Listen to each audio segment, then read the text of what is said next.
வணக்கம், வாழ்க வளத்துடன். என்னோட பேர் ராஜபூபதி, நிறுவனம் மற்றும் பயிற்றுனர் ரேடியன் ஐஏஎஸ் அகாடமி. தமிழக வெற்றி கழக தலைவர் தளபதி விஜய் அவர்களுக்கு வாழ்த்துக்கள். என்னோட Facebookஐ ஃபாலோ பண்றவங்களுக்கு தெரியும், கட்சி ஆரம்பிச்சதுல இருந்து. ஏன்னா அவரோட மாஸ் அப்பீல் அப்படிங்கிறது அளப்பரியது. சில நண்பர்கள்ட்ட வந்து இப்போ ஓட்டு எலெக்ஷன் நடந்த பின்னாடி கூட பாத்தீங்கன்னா நான் பேசும்போது கூட கண்டிப்பா விஜய் தான் the king R the king maker அப்படின்னு சொல்லும்போது அவங்க யாருமே நம்பல. எல்லாருமே என்ன சொன்னது அப்படின்னா சிங்கிள் டிஜிட் எடுப்பாரு, அவர் தொகுதியில வேணா ஜெயிப்பாரு, என்ன 2 பேரும் யாராவது ஜெயிக்கலாம் அப்படின்னு. அதெல்லாம் கிடையாது.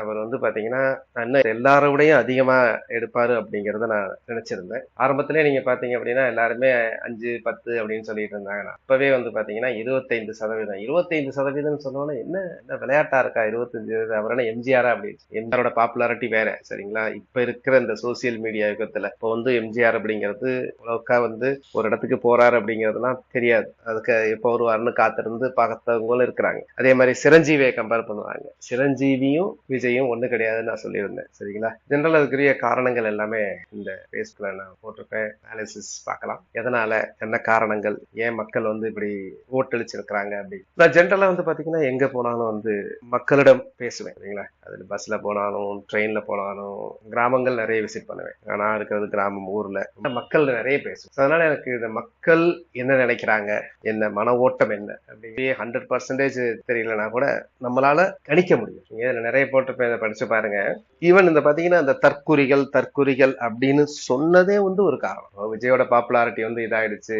கரூர் சம்பவத்துக்கு அப்புறம் அவருடைய பாப்புலாரிட்டி கூடியது. இந்த சம்பவம் நடந்த பின்னாடியே என்னோட Facebookலயே நான் போட்டிருந்தேன். அப்பவே நிறைய பேர் சொன்னாங்க அதுக்கு வந்து விஜய் மட்டுமே காரணம் அல்ல அப்படின்னு சொல்லியிருந்தேன். முன்னாடியே நான் கணிச்சிருந்தேன். Facebookல பாத்தீங்கன்னா தமிழ்நாட்டில் 2026 கூட்டணி ஆட்சி தான், தனித்த பெரும்பான்மை யாருக்கும் கிடைக்காது. ஸோ இந்த வீடியோல வந்து நம்ம டோட்டலா அனாலிசிஸ் பண்ணுவோம். இப்ப இருக்கக்கூடிய கான்ஸ்டிடியூஷனல்ல என்ன நடக்கும், அதுக்கப்புறம் இதனால நமக்கு என்ன பயன், ஆஸ்பிரன்ஸ்க்கு என்னென்னலாம் பயன்கள் இருக்கும், எல்லாத்தையும் பத்தி பார்க்கலாம். ஸோ நமக்கு தெரியும் விஜய் அவர்கள் வந்து 2 தொகுதியில போட்டிட்டாங்க. ஸோ 2லையுமே ஜெயிச்சிருக்காங்க. ஸோ அதனால மோஸ்ட்லி வந்து பெரம்பூரை வச்சுட்டு திருச்சி கிழக்கு தொகுதியை வந்து அதுல இருந்து ரிசைன் பண்ணிடுவாங்க. ஸோ அப்போ அதற்கு வந்து திரு சகாயம் ஐஏஎஸ் அவர்களை வந்து அந்த தொகுதியில நிக்க வைக்கிறதுக்கு ஒரு பிளான் இருக்குன்னு சொல்றாங்க. அப்படி இருந்ததுன்னா ரொம்ப ரொம்ப ரொம்ப மகிழ்ச்சி. இது வந்து விஜயோட அட்மினிஸ்ட்ரேஷன்ஸ்க்கு ரொம்ப நல்லதாக இருக்கும். நம்ம ரீசெண்டா ஏற்கனவே சகாயம் அவர்களை ஐஏஎஸ் அவர்களை வச்சுதான் வந்து மதுரையில பாத்தீங்கன்னா அந்த குரூப் 4 கொஸ்டின் பேப்பர் லீக் ஆனது கூட ஒரு பெரிய போராட்டம் ஏற்பாடு பண்ணியிருந்தோம். இப்ப இந்த எலெக்ஷனுக்கு முன்னாடி 2 மாசத்துக்கு முன்னாடி வந்து பாத்தீங்கன்னா போய் மீட் பண்ணியிருந்தோம். அரசியலுக்கு வாங்க, கண்டிப்பா வரணும் அப்படின்னா அதை பத்தி எல்லாம் நிறைய பேசணும். ஒரு 2 hours வந்து பேசும். தாவாக்கு ஆப்ஷன்ஸே அப்ப நிறைய சொன்னோம். அவங்க வந்து பாத்தீங்கன்னா சகாயம் ஐஏஎஸ் வந்து பாத்தீங்கன்னா அந்த 2 கட்சிகள் மேலேயும் வந்து நீங்க அவரோட காணொலி எல்லாம் பார்க்கலாம். அது 2மே கரப்ட் பார்ட்டிஸ், 2 கட்சியிலையுமே பாதிக்கப்பட்டிருக்காங்க அப்படின்னு சொல்லுவாங்க. ஸோ பார்க்கலாம், இவங்க வந்தாங்கன்னா ஒரு நல்ல மினிஸ்ட்ரி, அதுக்கப்புறம் வந்து பாத்தீங்கன்னா டிஎன்பிஎஸ்சி எல்லாம் இவருக்கு கீழே வரலாம்.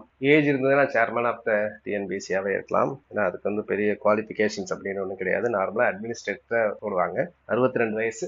என்னை பொறுத்த வரைக்கும் சகாயம் வந்தாங்க அப்படின்னா ஒரு மினிஸ்டர் வந்து எல்லா மினிஸ்டரையும் கோஆர்டினேட் பண்ணணும், அந்த மாதிரி இருக்கணும். அல்லது வந்து பெட்டர் வந்து பாத்தீங்கன்னா என்னை பொறுத்த வரைக்கும் ஒரு டெபுட்டி சிஎம்ஆ இருந்து எல்லா மினிஸ்டர்ஸையும் கோஆர்டினேட் பண்ற மாதிரி இருந்தா ரொம்ப நல்லா பார்க்கலாம். ஸோ இப்போதைக்கு நீங்க பாத்தீங்க அப்படின்னா இதுதான் பொசிஷன்ஸ். டிவிகே வந்து 108. இந்த 108ல வந்து பாத்தீங்கன்னா விஜய் அவர்களுக்கு வந்து 2 இடம் இருக்கு. அதனால ஆக்சுவலா பாத்தீங்கன்னா 107. அதுக்கப்புறம் எலெக்ஷன் வந்துச்சுன்னா கண்டிப்பா டிவிகே தான் வரும், 108 வரும். டிஎம்கே வந்து 59, எதிர்கட்சியா போறேன் அப்படின்னு சொல்லியிருக்காரு. ஏடிஎம்கே 47. ஸோ நமக்கு தெரியும் மெஜாரிட்டி மார்க் வந்து பாத்தீங்கன்னா 118. ஸோ 118 அப்படின்னா இன்னொரு 10 பேர் வேணும். ஸோ இப்போ கவர்னர் என்ன பண்ணுவாங்க, ஏற்கனவே டிவிக்கு வந்து நாங்க எங்களை வந்து ஆட்சி அமைக்க வந்து அலைங்க அப்படின்னு சொல்லி ஏற்கனவே லெட்டர் கொடுத்துருக்காங்க, இமெயில் அனுப்பிச்சிருக்காங்க. அதனால சிங்கிள் லார்ஜஸ்ட் பார்ட்டி அப்படிங்கிறதுல கண்டிப்பா கவர்னர் வந்து ஃபர்ஸ்ட் வந்து டிவிகே தான் கூப்பிடுவாங்க. இப்ப டிவிகேக்கு சப்போர்ட் வேணும். அவங்க வந்து அந்த மெஜாரிட்டி சப்போர்ட்டை வந்து ப்ரூவ் பண்றதுக்கு கால அவகாசம் கேட்பாங்க. ஒரு 14 டேஸோ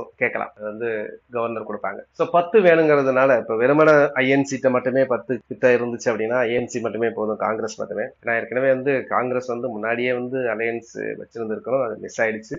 ஈவன் ஏடிஎம்கே கூட வந்து பாத்தீங்கன்னா பிஜேபி இல்லாம ஏடிஎம்கே வந்து பிஜேபியோட சேராம டிவிகேயோட சேர்ந்து இருந்தாங்க அப்படின்னா மிகப்பெரிய ஒரு கிளீன் ஸ்வீப்பா இருந்தது. அதை மிஸ் பண்ணிட்டாங்க. இதெல்லாம் நான் அடிக்கடி சொல்லிட்டு காங்கிரஸ் அவசரம் வச்சிருந்தாலே நல்லா இருந்திருக்கும், இன்னும் நிறைய வந்திருப்பாங்க, 200 சீட்ஸ் கூட வந்திருக்கலாம். ஸோ இப்போதைக்கு என்ன பண்ணலாம் அப்படின்னா, அதாவது இப்போ நம்ம ஹைபாத்தட்டிக்கலா பேசணும் அப்படின்னா, கான்ஸ்டியூஷன் நம்ம பேசணும் அப்படின்னு பாத்தீங்கன்னா, டிஎம்கே ஏடிஎம்கே மட்டும் பார்த்தாது, டிஎம்கே ஏடிஎம்கே அலையன்ஸ் சேர்ந்து கூட நினைச்சாங்கன்னா அவங்க கவர்மெண்ட் வந்து ஃபார்ம் பண்ணும். அது ஹைபாத்தட்டிக்கலா அதுக்கு சான்ஸ் கிடையாது. ஸோ இப்போ டிவிகேக்கு வந்து பாத்தீங்கன்னா, இது வந்து பாத்தீங்கன்னா எவ்வளவு சீட்ஸ் எக்ஸாக்டா இருக்கக்கூடியது. இப்போ டிவிகேக்கு வந்து பாத்தீங்கன்னா உங்களுக்கு வந்து காங்கிரஸ் சேரலாம், அப்புறம் பாட்டாளி மக்கள் கட்சி, விடுதலை சிறிய கட்சிகள்ல வந்து 2 இருக்கு, இல்ல கம்யூனிஸ்ட் சேரலாம். இந்த மாதிரி ஒரு மினிமம் ஒரு 10 வேணும். இதுல இருந்து ஒருத்தர் வந்து ஸ்பீக்கர் ஆவாரு. ஸ்பீக்கரா இருந்தா கூட ஸ்பீக்கர் வந்து பாத்தீங்கன்னா இப்போ ஒரு கான்பிடன்ஸ் மோஷன் நடக்குது அப்படிங்கும் போது வந்து பாத்தீங்கன்னா இன்கேஸ் அப்ப டை வந்ததுன்னா அவர் ஓட் பண்ணணும். ஸோ எனக்கு தெரிஞ்சு வந்து பாத்தீங்கன்னா ஏடிஎம்கே வெளியே இருந்தே சப்போர்ட் பண்ணுவதற்கு சான்சஸ் இருக்கு. இல்ல எனக்கு வந்து நாங்களும் வந்து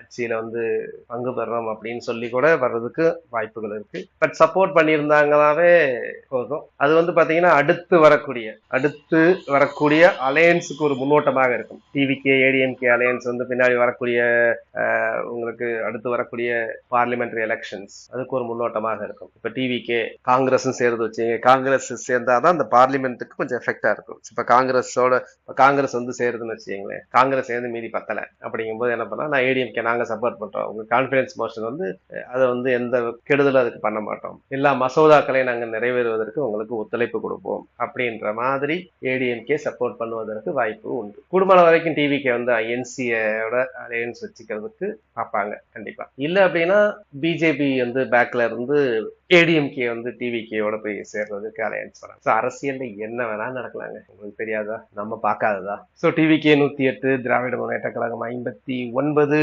ADMK 47, INC 5, Pattali Makkal Katchi 4, Indian Union Muslim League IUML 2, Communist Party of India 2, Viduthalai Chiruthaigal Katchi 2, Communist Party of India CPI M வந்து 2, பாரதிய ஜனதா பார்ட்டி 1, தேசிய முற்போக்கு திராவிட டிஎம்டிகே 1, அம்மா மக்கள் முன்னேற்ற கழகம். ஸோ இந்த மாதிரி உதிரி கட்சிகள் சின்ன சின்னதா இருக்கிறது எல்லாமே சேர்ந்து கூட சப்போர்ட் பண்ணலாம். அது யாரு?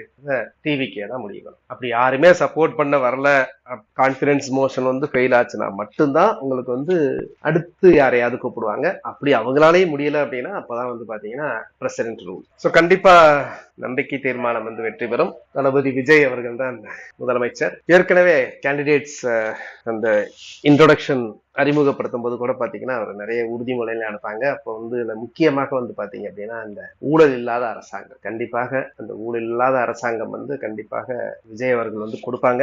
ஏன்னா விஜய்க்கு தெரியும், இல்ல யாருக்குமே நமக்கு தெரியும், சரிங்களா, ஒரு வெற்றி பெறுவது முக்கியம் இல்ல, அந்த வெற்றியை வந்து தக்க வைத்துக் கொள்ள. இப்போ திராவிட கட்சிகள் வந்து தோல்வி அடைந்திருக்கு அப்படின்னா அடுத்து வந்து அவங்க வந்து தீயா வேலை பார்த்துட்டு இருப்பாங்க. அடுத்து இதுல வெற்றி பெறுவது, இந்த வெற்றியை தக்க வைப்பது, அதற்கு தகுந்த மாதிரி மக்களோட ஆஸ்பிரன்ஸ் என்ன பண்ணாங்க. இப்ப என்ன ஆச்சு, இந்த 2 கட்சிகளுக்கு எதிரான மனநிலை உள்ளவர்கள் தான் இந்த டிவிகே வந்து செலக்ட் பண்ணிருக்காங்க, டிவிகே. ஸோ அதை புரிந்து கொண்டு விஜய் அவர்கள் வந்து நிர்வாகத்தை திறம்படம் நடத்தினாங்கன்னா கண்டிப்பாக தொடர்ச்சியாக இருப்பாங்க. ஏன் தொடர்ச்சியாகனா, இப்ப நமக்கு நிறைய பேர் என்ன சொல்றீங்க அப்படின்னா, சின்ன பசங்க, இன்னும் 18 வயசு வராதவங்க, 10 வயசு உள்ளவங்க, 3 வயசு குழந்தைகளோ கூட சொல்றாங்க. ஸோ இவங்க தான் வந்து நிறைய அப்பாவை வந்து போர்ஸ் பண்ணி போட சொன்னாங்க அப்படிங்கிறது ஒரு குற்றச்சாட்டு இருக்கு. அது உண்மையும் கூட, நிறைய இடத்துல அப்படி சொல்லியிருக்கிறாங்க, நிறைய ஃபேமிலியில தாத்தா பாட்டி வரைக்கும் சொல்லியிருக்கிறாங்க. அப்போ இப்ப அவங்க சொல்லியிருக்கிறாங்க, அடுத்த 5 வருஷத்துல அவங்க வருவாங்க, இன்னும் 5 வருஷத்துல அவங்களே வருவாங்க. சோ அப்படி வரும்போது இன்னும் வந்து இவரோட ஓட் பேங்க் இன்னும் அதிகரிக்க நிறைய வாய்ப்பு இருக்கு. இதை எல்லாமே யோசிச்சுட்டு அட்மினிஸ்ட்ரேஷன்ஸ் கிளீனா இருக்கணும்.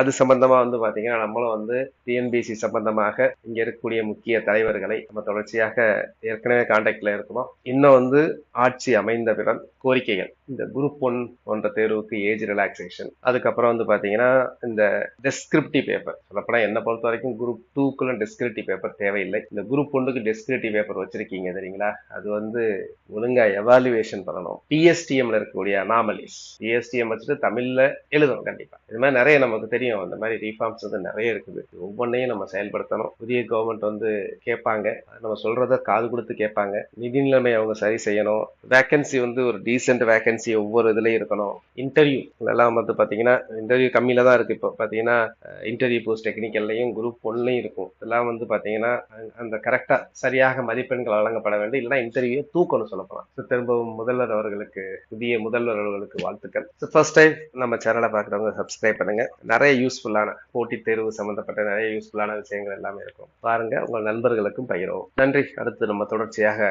காணொலிகளில் சந்திக்கலாம். நன்றி. வேற உங்களுக்கு ஜென்ரலா ஏதாவது கொஸ்டின்ஸ் இருந்ததுன்னா, நான் எப்பவுமே அந்த கீழே இருக்கக்கூடிய காமெண்ட்ஸுக்கு வந்து பாத்தீங்கன்னா ஒரு வீடியோ போடுவேன். ஸோ அதனால ஜென்ரலா ஏதாவது கேள்விகள் ஏதாவது இருந்ததுன்னா இது கீழே கமெண்ட் பண்ணலாம். ஸோ உங்களுடைய கோரிக்கைகளை உங்கள் சார்பாக கொண்டு போய் மேலிடத்தில் சேர்க்க வேண்டியது எங்களுடைய பொறுப்பு. நன்றி.